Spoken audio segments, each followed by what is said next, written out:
and they caught him. Right before he was facing retrial, he said, "I'll tell you about the Rampart scandal in exchange for a much reduced sentence." It was true as well that while Ray Perez was completely out of hand, so was the whole division. So far as we know, what he told the police was true. To a very large extent, the details of what he disclosed have been corroborated. And so, in that sense, it's a really good thing, because we did learn about the Rampart scandal. Perez benefited from it. He got a lot less sentence than he would have otherwise for the crimes he committed. Here was a police officer who was very highly regarded, who had stolen 8 kilos of cocaine and had framed someone. So it was really hard to have this very dirty cop running around pointing to other people who had committed crimes that were not as serious as his. And the investigators really bridled at having to follow his lead through this maze of misconduct. The crash unit, the way we saw it in our community was that it was a bunch of cops that were out there that didn't have to be accountable to nobody. So every time we were either framed, that drugs were planting at us, we would speak out in the courtroom saying, I was framed, but they had the law that was protecting them and a badge. So whatever we said, was not going to be heard. The cops were rarely challenged in court. They would bring in some ugly cases with totally fabricated evidence, and the lawyers would be hollering about how this was going on, and the judges would just say, sorry, this guy's going down, and send these people to prison on trumped up charges. The police operate as part of the criminal justice system. Police misconduct occurs often because other participants in the criminal justice system look the other way. The reality is that some of the judges knew that the testimony made no sense from officers like Rafael Perez and Nino Durden.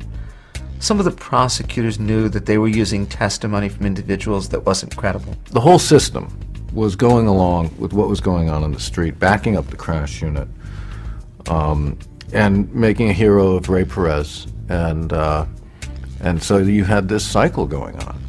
If I can tell one instance, it's the story of Javier Ovando. He was an individual who had the mistake of getting in a verbal altercation with Rafael Perez and Nino Durden. They shot him in the back, they planted a gun on him, and they said that he was threatened by them. Rafael Perez and Nino Durden changed their testimony literally on the day of trial. The defense lawyer asked for a continuance, and the judge refused the continuance. And in the end, Ovando, he took a deal. He took a deal for, I think it was something like 23 years, because he knew nobody was going to believe him. And that was a tragedy of it, because he was an illegal alien, because he was a gangbanger. He was placed in that position where he was literally framed. Perez then later admitted that he had lied, that the gun had been planted on Ovando, that they had shot Ovando. Ovando was released from prison. He's paralyzed for life because of the shooting. Got a large settlement from the city that can never compensate him. But the judge in that case had to have reason to suspect that Perez and Durden weren't telling the truth. The prosecutor had to have reasons, but it was always easier for them to look the other way. Gun planning was a big thing. Officers would carry spare guns sometimes, and if something went sideways, say there was a bad shooting, or you wanted to get a certain gangbanger to get him off the streets, and you plant a gun on them. And many times they'd be saying, that wasn't mine, yet the officer would be snickering, yes, it is yours, you're going to jail. It's perfectly possible to frame a guilty man, right? And it's just because, you're framing somebody and you're doing all this illegal stuff around them, but that doesn't make them an innocent. But that doesn't mean it should happen. And I think that there was sort of a lack of real outcry, and I think certain people just were like, well, they probably did a bunch of stuff wrong anyway at some point in their lives. These are not good people. These are gang members, and they're criminals. And if the police cut corners here, it's because, but they got them locked up, and isn't that the end game? We saw in the Rampart scandal a significant number of innocent people plead guilty to crimes that they didn't commit. And this is a window into a pretty significant problem in the criminal justice system that transcends the Rampart scandal. The reality is that an innocent person faces the possibility of things that they're told, you go to trial, maybe it's a third strike, it's life in prison, maybe there's a mandatory minimum. Plead guilty to a lesser offense and you're out in 3 to 5 years. You face 25 years if you go to trial, 3 to 5 years if you don't. Even if you didn't commit the crime, there's real pressure to plead guilty. And that happened to a lot of people who pled guilty as a result of the Rampart scandal. That was a big problem with Rampart, is when the victims are all gangbangers, nobody cares, and nobody's interested in what that might mean or what that says about the LAPD or says about society.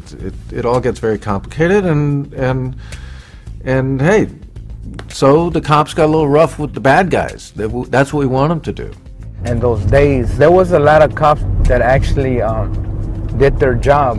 A lot of cops that were abiding citizens of this society doing their work. They used to actually arrest you, put the handcuffs on you, read you your rights, and that was it. But there was those that were really rotten that actually, yes, they used to target you. They knew who was selling the dope. They knew who was, making money. We would set up an observation post in a building and watch these guys sell their drugs. We would see where they would stash it, and we would call in officers to make the arrest. Sometimes, however, we wouldn't find the drugs. And that was a source of frustration with us, that, hey, we wanted to catch these guys, because you would see the main shot caller sometimes. He would be there watching. He wouldn't have any money. He wouldn't have any drugs. He'd just kind of be there, the veterano, the old-timer guy, just watching what was going on. And we would watch him, and he'd have this big old smile on his face, kind of a smirk, as if, I'm getting over on you guys. They couldn't get rid of the problem. There was a lot going on. There was not too many resources when it came down to dealing with the gang issue, the drug issue, the addiction issue. So a lot of cops, I strongly believe that they were frustrated of catching somebody on the street that maybe they had a grudge against and wanted them off the street, and the only way that they could put them away is by planting drugs on them, altering the report. Sometimes what would happen is a case would be fabricated, or a case would be put on that person to teach him a lesson and to get him off the street. And we'd watch this person as he was taken to jail and protesting his innocence, and of course nobody would believe him, and he would go to prison, to jail for a lie. It's very difficult to ask police to aggressively fight gang crime but stay scrupulously within the bounds of the law.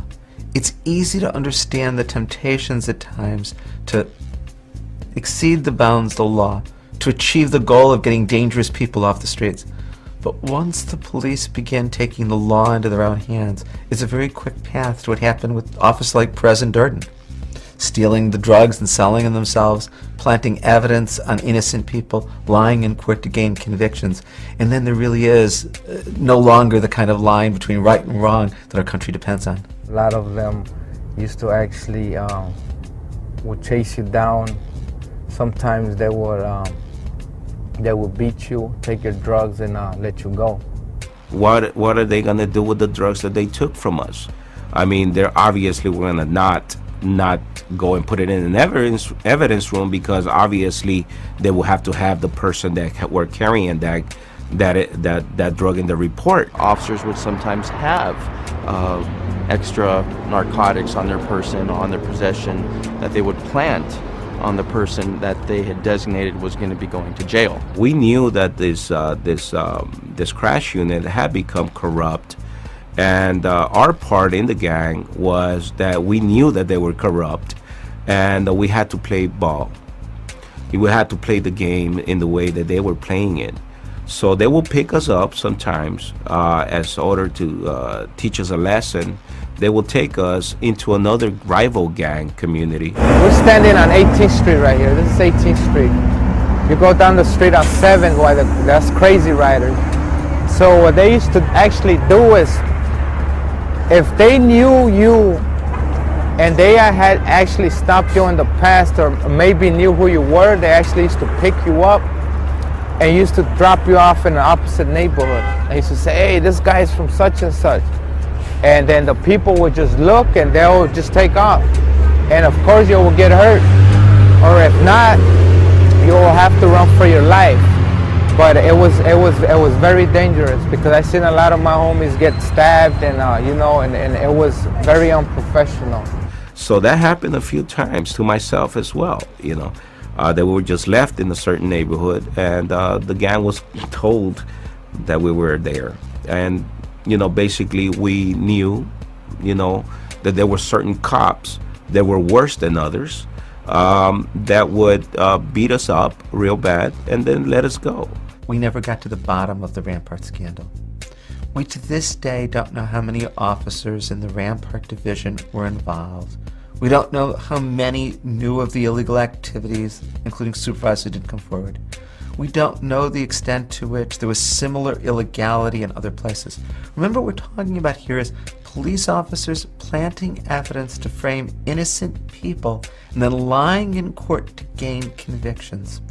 I know from what officers told me of similar instances that have never come to light. How many of these is what nobody knows. My opinion is not all cops are dirty. When I chose to do my stuff, I chose to break the law. They chose to enforce the law. But now I choose to abide by the law. You know, but that's my take on that, you know? That's my take on that. In some ways, I feel we should expect the impossible from the police. I think we need, because they are people with guns who can arrest us, we need to hold them up to extremely high standards. And we don't always. We're willing to look the other way when they break the rules sometimes, and we're willing to let them get away with stuff we shouldn't let them, because we just assume that, you know, somehow it's all going to work out and they're only going to pick on the bad guys and all this stuff. And so I think we should expect more from the police than we do. And we should expect the impossible. We should expect them to be perfect. And they will never be, but that'll help us be vigilant in how we approach policing.